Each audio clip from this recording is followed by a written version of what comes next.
ಮಕ್ಕಳೇ, ಒಂದು ಮನೆಯಲ್ಲಿ 7 ಸಹೋದರಿಯರು ವಾಸ ಮಾಡ್ತಾಯಿದ್ದರು. ಅವರ ತಂದೆ ತಾಯಿ ಮೈತರಾಗಿದ್ದರು. ಹಾಗಾಗಿ ಆ ಮನೆಯಲ್ಲಿ ಹಿರಿಯ ಸಹೋದರಿ ಮನೆಯ ಎಲ್ಲ ಆಡಳಿತವನ್ನು ನೋಡಿಕೊಳ್ತಾ ಇದ್ದರು. ಏನು ಬೇಕು ಏನು ಬೇಡ ಎಲ್ಲರಿಗೂ ಹೇಳುವುದು. ಆದರೆ ಅವಳಿಗೆ ತಾನು ಹಿರಿಯವಳು, ಮನೆಯ ಯಜಮಾನಿ ಹೇಳುವಂತಹ ಸೊಕ್ಕು ಇತ್ತು. ಕಿರಿಯವಳು ತುಂಬ ಸುಂದರಿ ಇದ್ಲು, ಒಳ್ಳೆಯ ಗುಣದವಳು. ಅವಳನ್ನು ಕಂಡರೆ ಇವಳಿಗೆ ಆಗೋದಿಲ್ಲ. ಎಲ್ಲ ಕೆಲಸವನ್ನು ಅವಳಿಗೆ ಹೇಳುವವಳು. ಕಿರಿಯ ಸಹೋದರಿ ಅರಣ್ಯಕ್ಕೆ ಹೋಗಿ ಕಟ್ಟಿಗೆಗಳನ್ನು ತರ್ತಿದ್ಲು, ಬೆವರು ಸುರಿಸಿ ದಿನಾಲೂ ಕೆಲಸ ಮಾಡ್ತಿದ್ಲು. ಯಾವುದೇ ಎದುರುತ್ತರವನ್ನು ಕೊಡುತ್ತಿರಲಿಲ್ಲ.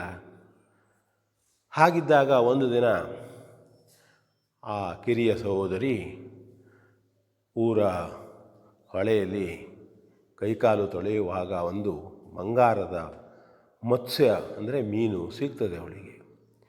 ಅದನ್ನು ಹಿಡಿದು ಪ್ರೀತಿಯಿಂದ ಮನೆಯ ಹತ್ತಿರದ ಒಂದು ಚಿಕ್ಕ ಕೊಳದಲ್ಲಿ ಇಡ್ತಾಳೆ ಮತ್ತು ಹೇಳ್ತಾಳೆ, ನೋಡು, ನಿನ್ನನ್ನು ಇಲ್ಲಿ ತಂದು ನಾನು ಇಟ್ಟಿದ್ದೇನೆ, ಹಾಗಂತ ನಿನ್ನ ಎಲ್ಲ ವ್ಯವಸ್ಥೆ ನಾನು ಮಾಡ್ತೇನೆ ಅಂಥೇಳಿ ದಿನಾಲೂ ತನಗೆ ಹಾಕಿದಂತಹ ಅನ್ನದಲ್ಲಿ ಅರ್ಧ ಅನ್ನವನ್ನು ಆ ಮೀನಿಗೆ ಅಂದರೆ ಮತ್ಸ್ಯಕ್ಕೆ ತೆಗೆದುಕೊಂಡು ಹೋಗಿ ಹಾಕ್ತಿದ್ಲು. ಹಾಗಾಗಿ ಇವಳಿಗೂ ದಿನಾಲೂ ಊಟ ಕಡಿಮೆ ಆಗ್ತಿತ್ತು. ದಿನಾಲೂ ಅವಳು ಭಾಳಷ್ಟು ಕೃಶವಾಗ್ತಾ ಬಂದಳು, ಅಂದರೆ ಬಡವಾಗ್ತಾ ಬಂದಳು. ಅಶಕ್ತತೆ ಇತ್ತು. ಹಾಗಿದ್ದಾಗ ಇವಳು ಏನು ಮಾಡ್ತಾಳೆ ಅಂಥೇಳಿ ಆ ಹಿರಿಯ ಅಕ್ಕನಿಗೆ ನೋಡೋಣ ಅಂತಾಯಿತು. ಇವಳು ಕೆಲಸ ಕಡಿಮೆ ಆಗ್ತಾಯಿದೆ, ಬಡವಿಯಾಗಿದ್ದಾಳೆ. ಅಂದರೆ ಅವಳ ಮೇಲೆ ಪ್ರೀತಿಗಿಂತ ಕೆಲಸ ಕಡಿಮೆ ಆಗ್ತದೆ ಹೇಳುವ ಕಾರಣದಿಂದ ಅವಳು ಆ ಚಿಕ್ಕ ಸಹೋದರಿಗೆ ತಿಳಿಯದೆಯೇ ಆ ಮೀನನ್ನು ಕೊಯ್ದು ಮನೆಯಲ್ಲಿ ಪದಾರ್ಥ ಮಾಡಿ ಬಿಡ್ತಾಳೆ. ಇವಳು ಮಾರನೇ ದಿನ ಅನ್ನವನ್ನು ತೆಗೆದುಕೊಂಡು ಹೋಗಿ ಮತ್ಸ್ಯ ನೋಡ್ತಾಳೆ. ಮತ್ಸ್ಯ ಅಲ್ಲಿಲ್ಲ, ಮೀನಿಲ್ಲ. ಭಾಳ ದುಃಖವಾಯಿತು, ಕಣ್ಣೀರು ಸುರಿಸಲು.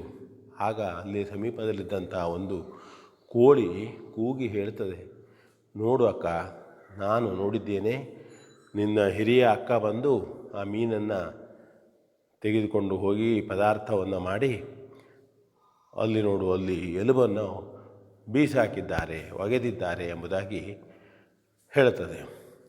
ಆಗ ಆ ಚಿಕ್ಕ ಸಹೋದರಿಗೆ ತುಂಬ ದುಃಖ ಆಗ್ತದೆ. ಹೋಗಿ ಆ ಎಲುಬುಗಳನ್ನು ತೊಳೆದು ಒಂದು ಮಣ್ಣಿನಲ್ಲಿ ಹೂಳಿ ಹೇಳ್ತಾಳೆ, ನೀನು ದೊಡ್ಡ ಮರವಾಗು ಎಂದು ಬೇಡಿಕೊಳ್ತಾಳೆ. ಆಗ ಅದು ಎಲುಬು ದೊಡ್ಡ ಮರವಾಗಿ ಬೆಳೀತದೆ. ತುಂಬ ಅದಕ್ಕೆ ಬಂಗಾರದ ಹೂವುಗಳು, ರೇಷ್ಮೆಯ ಎಲೆಗಳು, ತುಂಬ ಸುಂದರವಾದಂತಹ ಮರ. ಕೆಲವು ದಿನ ಕಳೆದ ಮೇಲೆ ಆ ದೇಶದ ರಾಜಕುಮಾರನಿಗೆ ರೇಷ್ಮೆಯ ಎಲೆಗಳು ಕಾಣುತ್ತವೆ, ಗಾಳಿಯಲ್ಲಿ ಹಾರಾಡಿ ಬಂದದ್ದು. ಅವನು ಅದನ್ನು ಹುಡುಕಲೇಬೇಕು, ತನಗೆ ಅದು ಬೇಕು, ನೋಡಬೇಕು ಎಂಬುದಾಗಿ ಹುಡುಕಿಸ್ತಾನೆ ಮತ್ತು ಆ ರೇಷ್ಮೆ ಮತ್ಸ್ಯದಿಂದ ಆದಂಥ ಮತ್ಸ್ಯದ ಎಲುಬಿನಿಂದ ಆದಂತಹ ಮರದ ಹತ್ತಿರ ಬರ್ತಾನೆ. ಅಲ್ಲಿ ಬಂದು ಅಲ್ಲಿ ದನ ಕಾಯುವ ಹುಡುಗನಿಗೆ ಕೇಳ್ತಾನೆ, ಯಾರದು ಈ ಮರ, ಯಾರು ಮಾಡಿದ್ದು, ಹೇಗಾಯಿತು? ಆಗ ಹುಡುಗ ಹೇಳ್ತಾ, ಇಲ್ಲ, ಇಲ್ಲಿ 7 ಜನ ಸಹೋದರಿಯರಿದ್ದಾರೆ. ಚಿಕ್ಕ ಸಹೋದರಿಯನ್ನು ಭಾಳ ಕನಿಷ್ಠವಾಗಿ ನೋಡ್ತಾರೆ ಅವರು, ಆ ಸಹೋದರಿಯೇ ಮಾಡಿದ್ದು ಎಂಬುದಾಗಿ ಹೇಳ್ತಾನೆ. ಆಗ ಆ ಮನೆಗೆ, ಸಹೋದರಿಯರ ಮನೆಗೆ ರಾಜಕುಮಾರ ಹೋಗ್ತಾನೆ. ರಾಜಕುಮಾರ ಹೋಗಿ ಹೇಳ್ತಾನೆ, ಎಲ್ಲಪ್ಪ ಅವರು, ಆ ಹೆಣ್ಮಗಳಲ್ಲಿ? ಆಗ ಅವರಿಗೆ ಗೊತ್ತಾಯಿತು ರಾಜಕುಮಾರ ಎಂಬುದಾಗಿ. ಎಲ್ಲರೂ 6 ಸಹೋದರಿಯರು ತುಂಬ ಸುಂದರವಾಗಿ ಕಾಣುವಂತೆ ಮಾಡಿಕೊಂಡು ಬಂದರು ಮತ್ತು ಒಳ್ಳೊಳ್ಳೆ ಸೀರೆಯನ್ನು, ಬಂಗಾರದ ಬಳೆಗಳನ್ನು ಹಾಕಿಕೊಂಡು ತಾವೇ ಇವನಿಗೆ ಕಾಣಿಸ್ಕೊಳ್ಬೇಕು, ತಾವೇ ಇಲ್ಲಿ ಬುದ್ಧಿವಂತ ಅಂತ ಹೇಳಿಸ್ಕೊಳ್ಬೇಕು, ರಾಜ್ಕುಮಾರನಂತೆ ಅಂತ ಹೇಳಿ ಬಂದು ನಿಲ್ತಾರೆ. ಆಗ ರಾಜಕುಮಾರ ನೋಡ್ತಾನೆ ಮತ್ತು ಕೇಳ್ತಾನೆ, ಅಲ್ಲ ನೀವು 7 ಜನ ಸಹೋದರರಿದ್ದಾರೆ ಅಂತ ಹೇಳಿದ್ದಾರೆ, ಮತ್ತೊಬ್ಬಳಿಲ್ಲಿ.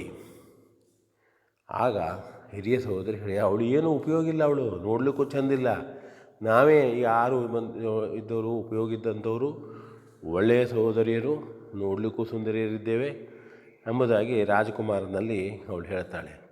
ಕರೆಸಿ ಅವಳನ್ನು ಕರೆಸಿ ನೋಡೋಣ ಅಂತ ಹೇಳ್ತಾನೆ. ಆಗ ಅವಳು ಬರ್ತಾಳೆ. ಅವಳು ಈಗಾಗಲೇ ಮತ್ಸ್ಯಕನ್ಯೆಗೆ ಅರ್ಧ ಅನ್ನವನ್ನು ಕೊಡುವುದು ನಿಂತದ್ರಿಂದ ತುಂಬ ಚೆನ್ನಾಗಿ ಬೆಳೆದಿದ್ಲು, ನೋಡಲಿಕ್ಕೂ ಸೌಂದರ್ಯವತಿಯಾಗಿದ್ಲು. ಆಗ ಆ ಮರವನ್ನು ಬೆಳೆಸಿದವಳು ಕೂಡ ಇವಳು ಎಂಬುದಾಗಿ ತಿಳಿಯುತ್ತದೆ. ರಾಜಕುಮಾರ ಹೇಳ್ತಾನೆ, ಇಂಥ ಹುಡುಗಿ ನನಗೆ ಸಿಕ್ಕಿದ್ದು ನನ್ನ ಭಾಗ್ಯ, ನಾನು ಇವಳನ್ನು ವಿವಾಹವಾಗಿ ನನ್ನ ದೇಶದ ರಾಣಿಯನ್ನಾಗಿ ಮಾಡಿಕೊಳ್ತೇನೆ, ನನ್ನ ರಾಣಿಯನ್ನಾಗಿ ಮಾಡಿಕೊಳ್ತೇನೆ ಎಂಬುದಾಗಿ ಹೇಳಿ ಅವಳನ್ನು ಕರೆದುಕೊಂಡು ಹೋಗ್ತಾನೆ. ಆಗ ಈ ಸಹೋದರರಿಗೆಲ್ಲ ಭಾಳಷ್ಟು ಬೇಸರ ಆಗ್ತದೆ. ಹಿರಿಯ ಸಹೋದರಿಯು ಕೂಡ ಆಗ ಪಶ್ಚಾತ್ತಾಪ ಪಟ್ಟುಕೊಳ್ತಾಳೆ. ಎಲ್ಲ ಹೊಲಸನ್ನು ಮಾಡುತ್ತೆ, ಹೊಲಸು ವಿಚಾರದಲ್ಲೇ ತಾನು ಕಳೆದೆ. ತಂಗಿಯ ಕಷ್ಟವನ್ನು ನೋಗುತ್ತಾ ತಂಗಿಗೆ ಸಹಾಯ ಮಾಡುವುದನ್ನು ಬಿಟ್ಟು ಅವಳನ್ನು ತುಳಿಯುತ್ತಾ ಬಂದ ಪರಿಣಾಮ ಎಂಬುದಾಗಿ ಅವಳು ಪಶ್ಚಾತ್ತಾಪ ಪಡ್ತಾಳೆ. ಇತ್ತ ಕಡೆ ಅವಳು ರಾಣಿಯಾಗಿ ಸುಖವಾಗಿ ಇರ್ತಾಳೆ. ಇದು ಒಂದು ಕತೆ. ಇಲ್ಲೂ ಕೂಡ ನಾವು ತಿಳಿದುಕೊಳ್ಳುವಂಥದ್ದು, ಯಾರಿಗೂ ಕೆಟ್ಟದ್ದನ್ನು ಬಯಸಬಾರದು ಹೇಳತಕ್ಕಂಥದ್ದು ಒಂದು. ಇನ್ನೊಂದು, ನಮ್ಮ ಕರ್ತವ್ಯವನ್ನು ನಾವು ಸರಿಯಾಗಿ ಮಾಡಬೇಕು. ನಮಗೆ ಯಾರು ಮಾಡಬೇಕು ಅಂತಿಲ್ಲ, ನಾವು ಮಾಡಿದಂತಹ ಕೆಟ್ಟ ಗುಣಗಳು ನಮಗೆ ಕೊನೆಯಲ್ಲಿ ಕೆಟ್ಟ ಪರಿಣಾಮವನ್ನೇ ಬೀರ್ತವೆ. ನಾವು ಒಳ್ಳೆಯದನ್ನು ಮಾಡ್ತಾ ಹೋದರೆ ಸ್ವಲ್ಪ ಕಷ್ಟ ಆಗ್ಬೋದು, ಮುಂದೆ ನಮಗೆ ಅದರಿಂದ ಒಳ್ಳೆಯದೇ ಆಗ್ತದೆ.